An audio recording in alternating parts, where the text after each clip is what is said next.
to talk about estate planning and really how we make it easy to protect your family.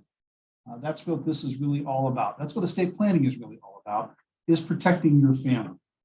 My name is Mike Fiffik. I'm the managing partner in my law firm located here in Pittsburgh, Pennsylvania. I also have offices in suburban Philadelphia, in Radnor, PA. And some of you, I know Ronaldo has been to that office, so we can attest that it's a nice office. We would love to have anybody who would want to work with us in my Philadelphia office to drop by and visit with my colleague, Kevin Frankel, who mans that office out there. So here's a little bit of what we're going to talk about today.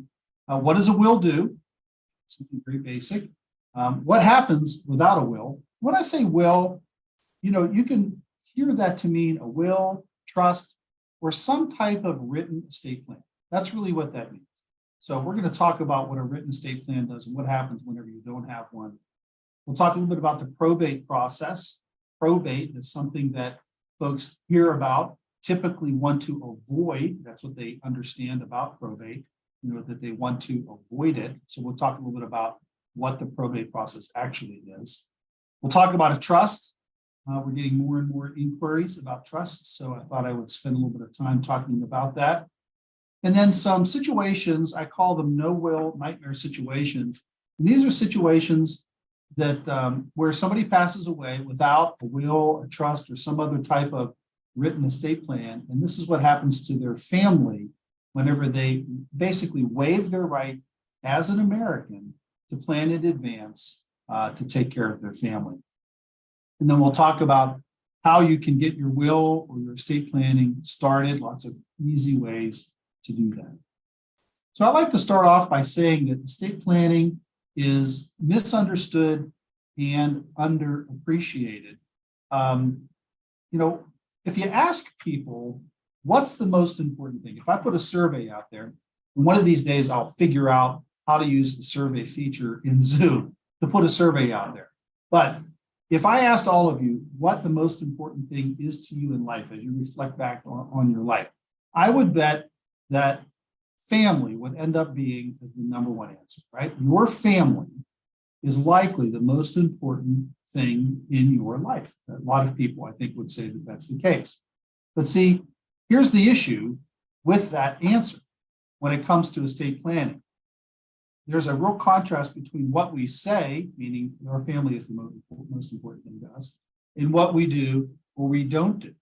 Because 2 out of 3 Americans do not have a will. So many of those folks who say that their family is the most important thing in their lives actually don't prioritize taking care of their family by engaging in estate planning. Or I've been giving this a little bit of thought lately. Maybe we all do some estate planning, right? We know that we need to get a will. Maybe we plan to get a will done, but we don't actually ever get it done. So there's maybe a difference between estate planning and estate doing, right? And really what we help people with is estate doing, not just estate planning, but estate doing. That's what we're talking about. So here are 5 reasons why you should prioritize your estate planning. Put it up to the top of the list, right? Number 1, you could lose control or access to your assets, and that's why you're alive. Right? This isn't all about after you pass away, right? Doing your estate plan isn't only planning for after you pass away. It is also planning for during your lifetime if you lose control or access to your assets. And whenever that happens, it typically happens when you least expect it. Another reason is because many people think that they know what happens to their estate if they pass away without a written estate plan, but they really don't know, right? You think you know, and I'm here to tell you that you really don't. And that's where the no will nightmare situations come into place, where you pass away having elected your right to take care of your family. That's your right as an American. And then bad things happen with your family. And I'll have some real life stories to share with you. Maybe your health fails, right? It's never expected. And if your health fails, you may not be in a situation where you can lickety split, get your estate plan done in the midst of a health crisis. You just may not be able to get it done. So you can't you can't anticipate that you're going to have a health problem, number one, but you certainly can't anticipate that if you have a health crisis come into your life, that you're going to have the time or the ability to get your affairs in order in the event you need to have surgery, if you're going to be out of it for a while, if you're going to be incapacitated for some period of time, or if you die. You just can't count on having that opportunity to do those things. Another reason why you should prioritize your estate planning is you don't want to fail to plan when you can, right? You really need to get it done. You can do it now. Everybody that's on this webinar, everybody that you talk to, most likely you're talking to them. They have the time to plan right now, but they may not have time to plan if something happens to them. And then finally, chaos, stress, and anxiety will be the legacy that you leave your family if you don't get your estate planning put together. And that's really not a legacy that any of us wants to leave the family. There are other reasons why you want to get your estate planning done, but these are just some very big reasons why you want to get it all done. So here are a few common myths that maybe explain a little bit of why 2 out of 3 Americans don't have their estate planning put together. One, you only need to plan if you have money. That's just not true. In fact, the less money you have, the more important it is to get your estate plan done, because it's expensive to solve the problems of somebody that does not have their estate planning done. And that expense doesn't change depending on the amount of money that you have. And so that expense is going to eat a bigger portion of the limited assets that you have. So it's all the more reason for you to plan in advance to preserve your assets if you are a person of modest or limited means. Here's another myth. My spouse gets everything anyway, so I don't need to do it. Well, that's just wrong. You're going to find that out when we talk about the no whale nightmare situations. But don't assume that your spouse, your kids, your significant other is going to get all of your estate anyway. I don't have the money to pay an attorney for this. Well, I can assure you that solving the problems of no estate planning is far more expensive than paying to get your estate plan put together now. It's much less expensive. And especially when we talk about the aspect of estate planning that really involves protecting your assets in the event that you might need to go into a nursing facility of some kind, where the monthly cost of going to a nursing facility in Pennsylvania is, let's say the average cost is about $12,000 a month. You can't afford to not have a plan in place, because it's not just going to cost your family money, it's going to cost you money. And I know that each and every one of you that are listening in here work very hard for everything that you earn and that you save. And it's just simply a waste to work your entire life to save up all of that money and not plan for a peaceful transition, a good transition of all of your hard-earned assets to your family. It's just a waste to not get all of that stuff done. You would never throw your money away now. You wouldn't just throw it into the furnace, right? You wouldn't just give it away. You would never do that. That's really what you're doing whenever you don't get your estate. So let's talk about what a will does. And again, a will, a trust, we're going to do a lot of these things. We'll talk about trust a little bit more in depth a little bit later on. But a will or trust basically directs the distribution and handling of your assets after you pass away. That's what a will does, right? A will only comes into effect after you passed away. So it's gonna direct where everything goes, to whom and in what proportion after you pass away. A will allows you to appoint someone that you trust to manage your estate. That person is called an executor. So somebody that you trust to carry out your wishes. Whenever you don't have a will, then there are a set of rules that will identify people who are eligible to serve as your executor, but it may be somebody that you don't expect. It certainly may not be somebody that you trust. It could be somebody that has a conflict of interest. And it's just not something that you want to have. You can avoid that. It's your right to pick who manages your estate. Don't waive that right. For parents out there that have children under age 18, your will allows you to appoint a person to care for your children after you pass away. Of all the things that are important to us, our children are most precious assets, and we certainly would not want to allow a planning opportunity to take care of them pass us by. You can also place age restrictions on your children's access to the estate that you leave to them. 18 is the age, don't get it if you waive your right to get your estate planning done. And I don't know too many people that want their kids at age 18 to have full access to everything that they're leaving. And then a will also allows you to make gifts to non-family members. When I say non-family, I mean blood related, biologically related. And in today's age, where we've kind of redefined what the traditional family is, this is more important than ever. There are, well, we'll talk a little bit about that. So in the no will nightmare situation. So if you are one of those 2 of 3 Americans who don't have a will, I'm here to perhaps tell you not to worry, because if you don't have a will, the government has a will for you.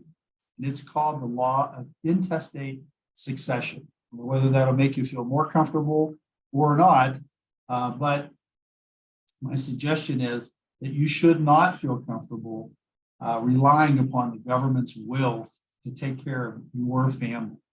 The trust in government is at an all-time low, right? That's just the way life is right now. Nobody trusts the government anymore like they used to. And I'm suggesting to you that you should not trust the government's will to take care of your family in the way that you would, because you don't know exactly what that will says, right? Why would you rely upon a will that you've never seen to take care of your family? That's insane, right? Another reason why the government's will is probably not best suited for you is that the average American family has changed, while the intestacy laws have remained stagnant. Many of these laws were written in 1900s or maybe the early 20th century. And at that time, the presumptions about what a family is, how you define them, and what people would want to have done with their money are different than how we define a family today, right? The modern family might include a significant other, might include stepchildren, might include, all different kinds of situations. How about grandparents as primary caregivers?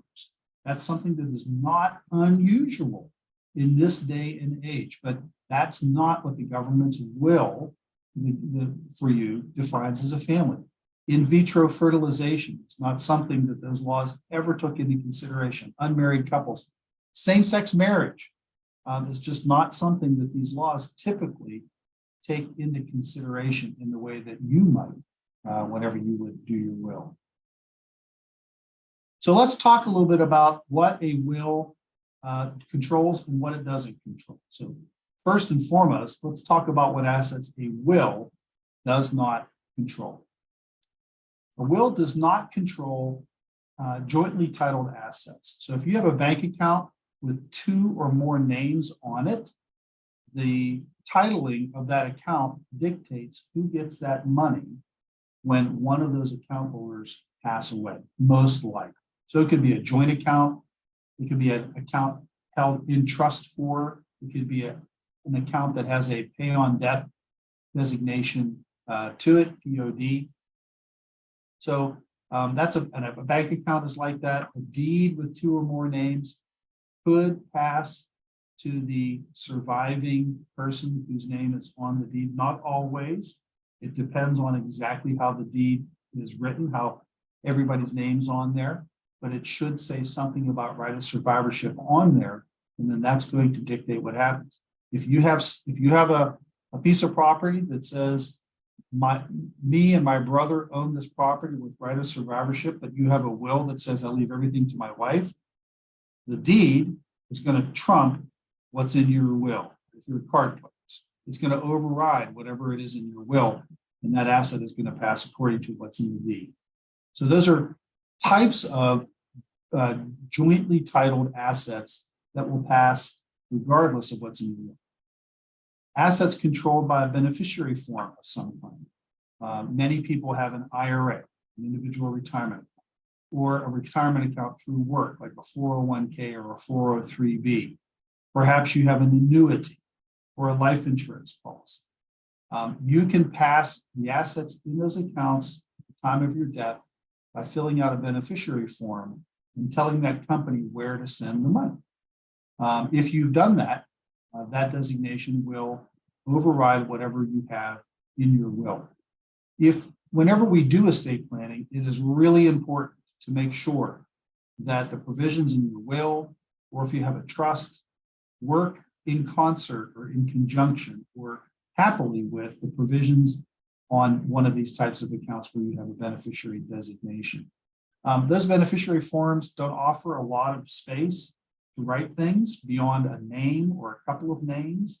And I find that those beneficiary forms often are not adequate to really express what you want to have done with your money, especially if there's a contingent beneficiary.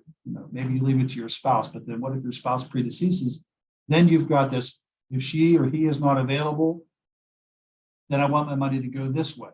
And that's when things start getting a little bit complicated, especially if your contingent beneficiaries potentially could be people under age 18. It's really important to make sure that that works in concert with your will, or if you have a trust as your primary estate planning vehicle, to make that work together. And then assets in a trust, and we'll talk a little bit about this, but assets, if you have assets titled to a trust, then your will is going to have no control over what happens to those when you pass away. And I see that we're getting some questions coming in, and I encourage all of you to send your questions in. I will address them towards the end of the presentation. So let's talk about probate. What is probate?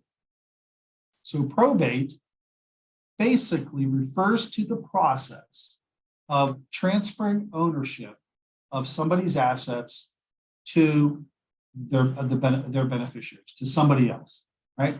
That's the only process by which you can change ownership of assets controlled by your will into somebody else's name. So probate applies only to assets that pass by virtue of your will. That means assets that are titled in your own name. I talked to a gentleman this morning who called about his mother passing away, and she has a house, and he sent me the deed, and the deed, it just has her name on it. So that asset would pass according to her will because it just has her name on it. If you have a bank account that just has your name on it, or a car, or a business, or anything like that, it's not unusual. Any type of an investment account that has just your name on it with no beneficiary designation associated with it, then that's going to pass according to your will. In order to get that money to your family members or to whoever it is that you're leaving it, you're going to have to go through the probate process. So here's a summary of the probate process. Once you pass away, then you take your will and you file it with your local register of wills, clerk of courts, whatever it is in your particular state or province, and you file it. So it's a public record. Everybody can see it. Everybody can read whatever is in your will. It is typically a public record. You are going to then have whoever it is that you've appointed as your executor have to make an appearance. Sometimes they do it remotely now.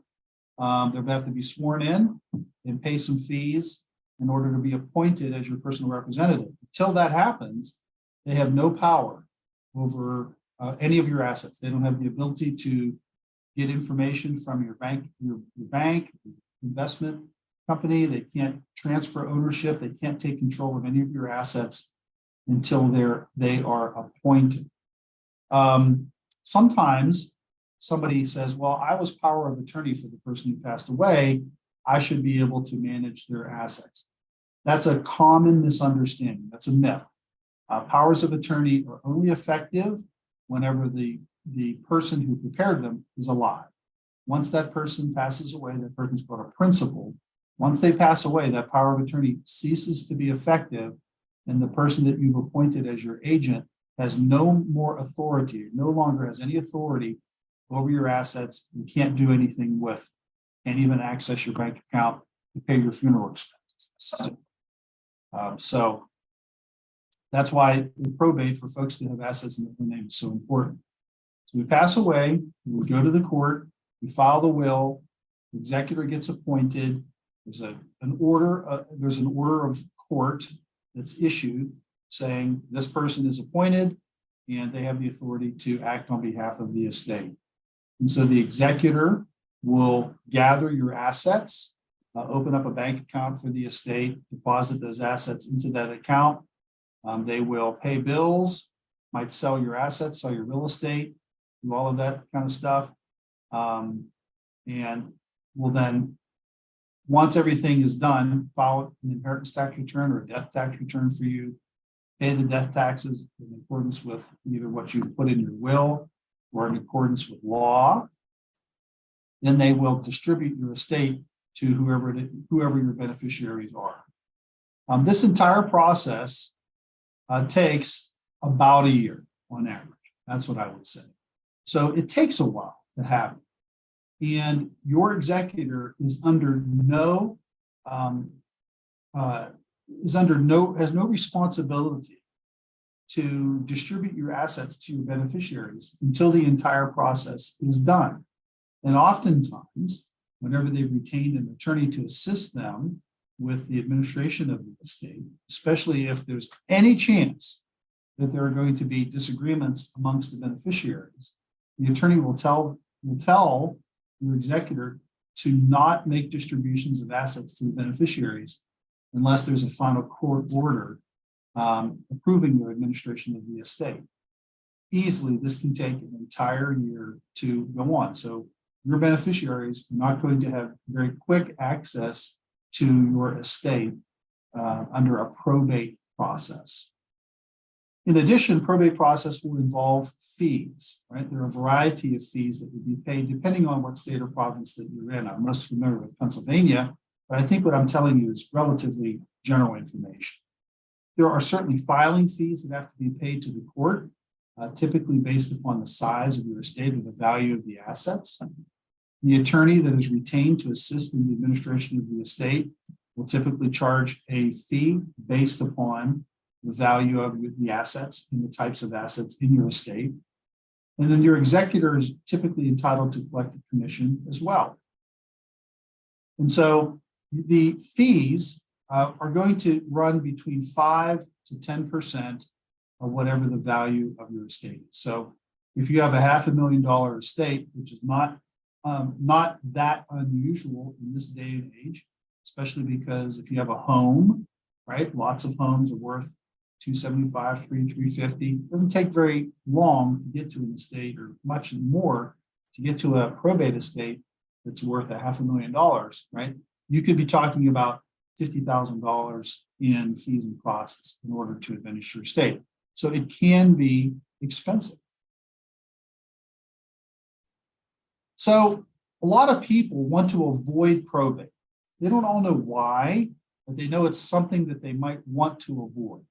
And sometimes if they do know why, they generally have an idea that it's expensive or that there's a delay. So they want to try to avoid probate. And sometimes what they do in order to avoid probate is engage in what I call DIY, do-it-yourself estate planning, where they try to have all of their assets just pass by operation of a contract or a deed or something like that.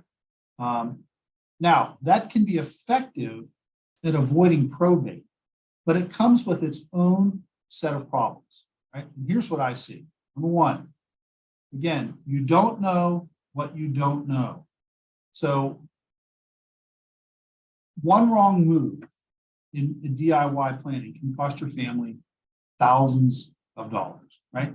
So if you're not exactly sure what's going to happen by putting a name on a deed to pass it at the time of your death, or filling out a beneficiary form, thinking that you've done it right, and then something happens that changes things.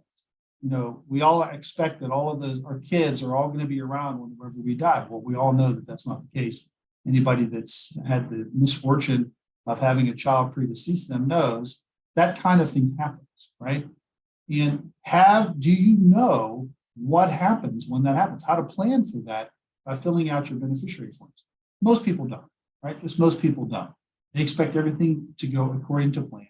But we all know that the rule is things never go, right? And so you just don't know what's going to happen whenever you do this DIY estate planning.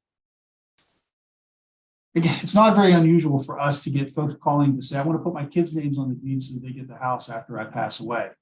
And the reason I always ask, why do you want to do that? And 9 times out of 10, they say, I want to avoid probate. Okay, that's fine. But guess what? Putting your kids' names or anybody's names on your deed comes with all kinds of other issues, not the least of which is you lose control of your home or whatever that piece of property is by putting somebody else's name on the deed. They now own the property along with you, and they have all of the rights and responsibilities and obligations of an owner. So if you ever want to do anything with that property, like sell it, get a mortgage, guess what? You're going to have to get that other person's permission to do it, and they're going to have to cooperate. What happens if they're not available? Whatever happens if you have a falling out? Now you're stuck because you no longer have control sometimes of your own home. Not necessarily a great idea. In addition, let's say that somebody, that your co-owner has credit problems, or debt problems, and they get a judgment entered against them for some debt that they failed to pay. That judgment is a lien on your home or that property that you co-own with that person. Even though you don't owe that money, that wasn't your debt. It's a lien on your property. You will not be able to sell your property or borrow against it until that judgment is paid. So you may be exposing your assets to creditors. Maybe that co-tenant gets divorced or has hidden taxes that are out there. All could be big problems for your property. So, whenever you put somebody else's name on that deed, you're losing control and you're inviting their problems on into your property. Must never suggest that people do that. We try to dissuade them from doing it. Third, you see a lot of beneficiary form boo-boos, right? For IRAs, investment accounts, whatever it is. People leave them blank. They're partially completed because whenever they were in to see their financial advisor and they were given the beneficiary form, they didn't quite know exactly what they were going to do. So maybe they only fill it out partially. Maybe they're still dated, right? You filled that out when you had 2 kids, and then 20 years later, you've got 4 kids, and you didn't put all their names on them. And you didn't say, divide it equally between my living children. You just put 2 names. So that's what's going to happen. Just going to get 2 kids are going to get the money, and the other 2 are going to get shafted. Maybe you leave money to minors. Had this happen to a grandma. She said, oh, I've opened all these accounts and they're earmarked in her mind for all of her grandkids, right? Well, you can't leave money typically to a minor. They can't receive it in their own name. And so that we actually had to file a petition with the court to appoint a guardian to then receive all of this money and open accounts until these kids reach age 18. Thousands of dollars. That's what that problem costs. That's an example of you don't know what you don't know. That's the wrong move that ends up costing a lot of money and delays in getting fixed. Perhaps you don't have a contingency plan for early deaths in your built into your beneficiary forms. A lot of folks don't exactly know what happens if they say equally to my 3 children and one of them predeceases you. Do the other 2 just split it? Do your grandchildren through the deceased child get it? Do you know? Your financial planner may not know exactly what happens in that situation either. If you have a special needs beneficiary, you leave money to them via one of these DIY planning techniques, you probably will disqualify them from receiving government benefits if they're collecting. That would really be a sad situation because your money will just have to get spent down, and then that person will have to apply for government benefits again. And they may or may not be able to do that. Very difficult for folks to do that. So that's really another unintended consequence of DIY planning. And then second marriages, right? If you're in a second marriage and you and your new spouse both brought children from prior relationships into the marriage, just putting your spouse's name on the beneficiary form saying they get everything. Well, what that means is the survivor is the one who decides where all of your money goes. And your survivor may not like your kids and not leave them anything. You might think that your survivor is going to do that, but maybe they don't. Maybe not out of spite, but they want to spend it, they spend all of the money. Or maybe they lose control of their own assets and their kids take over, and now their kids are having them fill out beneficiary forms to pass your money to that other person's child. So second marriages in particular present really difficult planning problems whenever you're trying to do everything via beneficiary forms and titling assets, because the survivor then gets to make all of the decisions about where your money goes. So let's talk briefly about trusts. What is a trust? So I'll use an image for you. It's something that you put your assets into while you're alive, right? And you use that trust to hold your assets, and you can carry them around with you. You have them with you, just like the little radio flyer, right? It's a sort of a repository of your assets. You prepare the trust, and then you transfer your assets into the trust while you're alive. So it's very different than a will in that one respect. A will only comes into effect after you pass away. While you're alive, the will doesn't mean anything at all. It can't be used to manage your assets while you're alive. But a trust, because you retitle your assets to the trust can be used to manage your assets while you're alive. And in particular, in the event you become incapacitated during your life, the trust will have instructions on what to do with your assets and who can control your assets while you are incapacitated, what you want to have done with them. So a trust has more uses for you than a will. A will only applies after you're dead.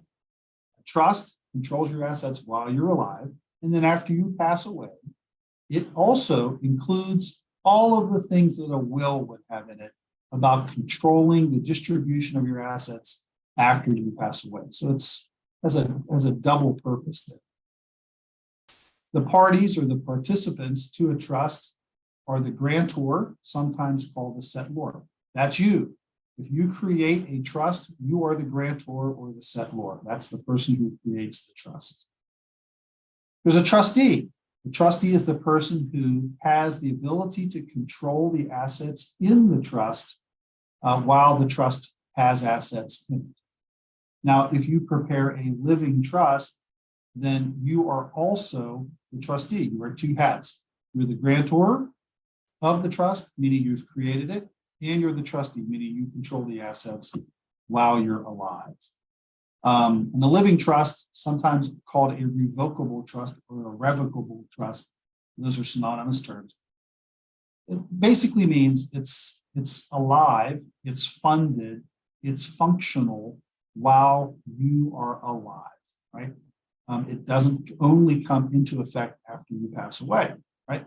And a trust that only comes into effect after you pass away is called a testamentary trust. So how do you create a trust? You will create that document a couple of different ways. So if it's a testamentary trust, that exists, the description of the trust is in your will. Okay? And so a testamentary trust does not come into effect. It's not born until after you pass away. It needs probate because the assets in your will pay into the testamentary trust that's also described in your will as a result of the probate process. So it gets funded, meaning it actually has money in it or assets in it only after you pass away. Whereas a living trust, you create it while you're alive. It can be revocable. It can be irrevocable, meaning once you create it, you can't undo it. And you use it in place of a will. And one of its primary benefits is that it avoids the probate process. So assets in a trust can be distributed to its beneficiaries without having to go through the probate process, right? Because at the time that you die, the assets are already titled to the trust. So we don't need the probate to transfer the assets to the trust to then allow the trust to administer your estate. So it means that your assets will go to your beneficiaries typically faster, more efficiently, and less expensive. I think I made mention of this previously. There are different types of trusts. One is a revocable trust. So if you were the grantor, meaning you created it, it's your trust, you are in complete control of the assets in that trust for your entire life. You receive all the benefits of the trust, typically. And you can change anything in that trust at any time. It provides for instructions in the event that you become incapacitated, you can't manage your affairs anymore, and it avoids probate. Irrevocable trusts also are often created while you're alive. So it's another type of living trust. Usually living trust refers to irrevocable. But irrevocable trusts also can be created while you're alive. An irrevocable trust can give you control over the assets in the trust while you're alive, can allow you to choose who benefits.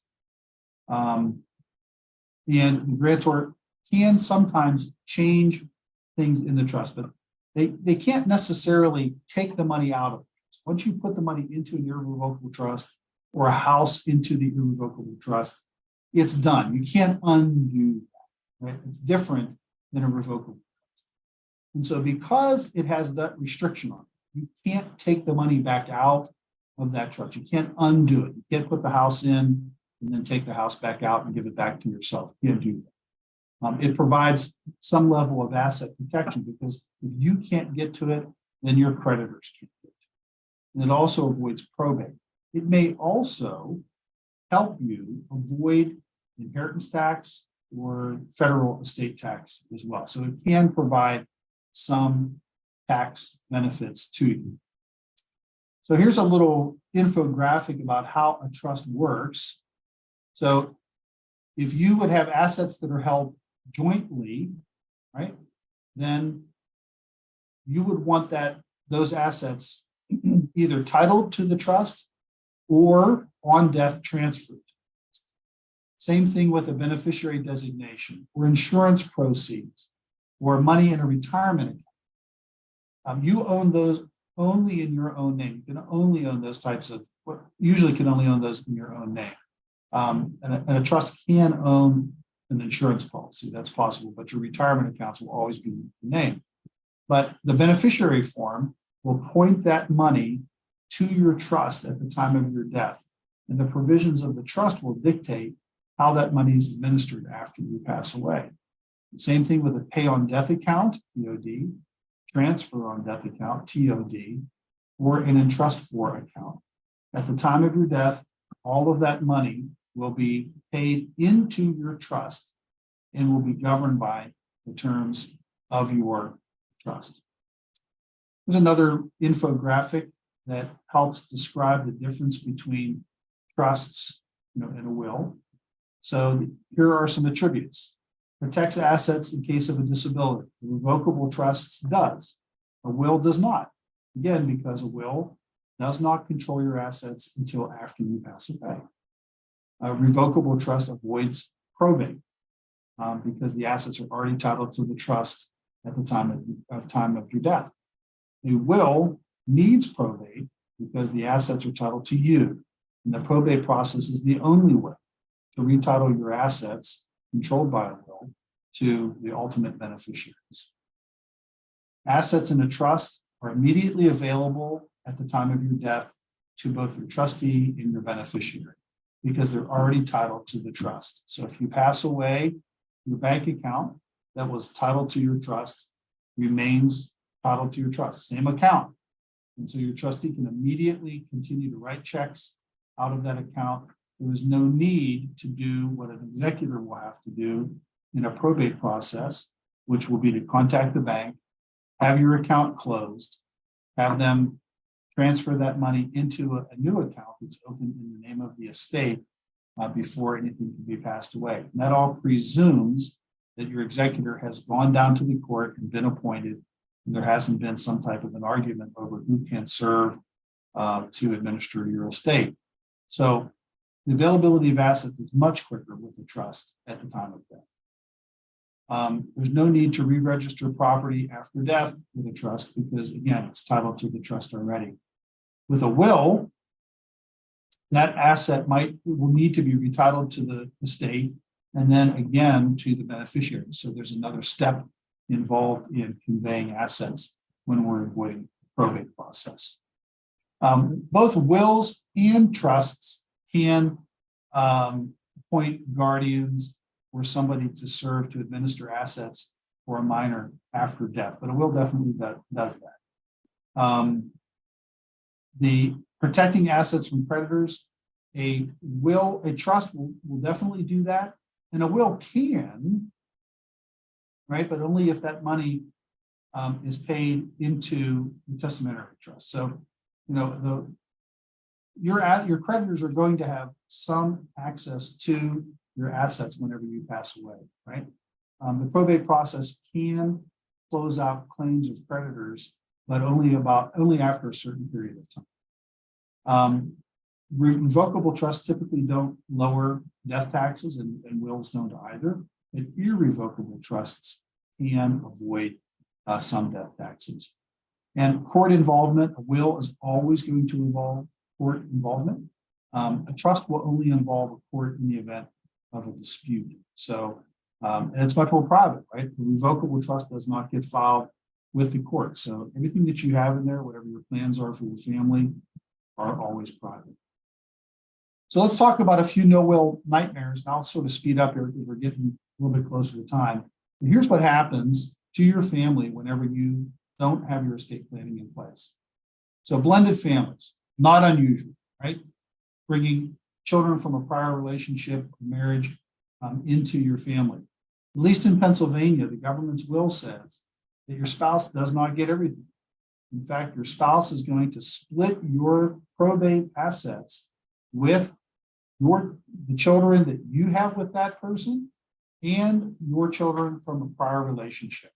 And so this can be particularly devastating in the event that maybe one of you brought the home into the marriage and you never retitled, right? That's not unusual at all. We get calls every week from people who are in a second marriage or a second relationship where they're asking to have a house retitled to both that person and their new spouse. Again, it's not unusual at all. It's not the first thing that you're thinking about taking care of whenever you get remarried.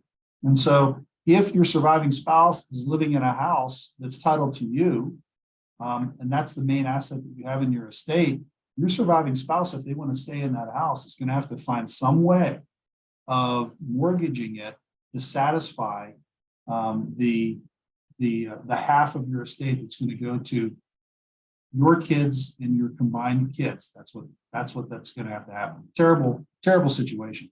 And then if you have minors, again, you don't get to pick who's going to manage the assets for your kids. Also a really bad situation.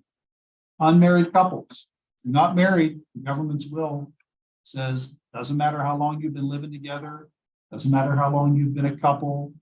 You know, common law marriage isn't really something that exists in very many states anymore. So you just can't assume that if you've been living together for 7 years or, you know, whatever the urban legend is in your state, that you're going to be treated as the spouse. Survivor is probably going to get nothing. This happened to a good friend of mine who was engaged to be married and had been engaged for a long time. He did not take care of his fiance in his estate plan. And when he died very suddenly, as it happens whenever you least expect it, he had nothing in place for her, and she received no portion of his estate. And I know that that's not what he would have wanted. Again, if the two of you are living in a home that's titled to you and you die, your survivor is basically going to get booted out of the house unless they can find some way of purchasing that house to get your beneficiaries the money. And many times that's a real financial lift for you. Stepchildren, they're not treated as your family in the government's will, so they get nothing. And that can really be a very sad situation for many families where there are close bonds between step parents and stepchildren. So it can be a very, very unhappy situation. Single parents, super important. When you leave your house every day, you should be thinking about who's going to manage your assets in the event you don't come home that night. And I hate to be morose, but we all know that that can happen. Think about all of the mass shootings that have happened recently. And I know that that's not something that's a very common occurrence, but we just don't know what's going to happen whenever we leave the house. Who is going to take care of your kids if something happens to you as a single parent? But my heart sinks to think about that. If you're divorced, you know, would you trust your ex to manage the money that you leave to your kids? I mean, who's going to manage the money that you leave to your kids? What's going to happen is that a court proceeding is going to happen where somebody goes in, maybe somebody that you wouldn't prefer or you don't trust, who you would never think would be aligned with your kids. Maybe it's a sibling who just is assertive, right? And they're willing to do it. You wouldn't pick them.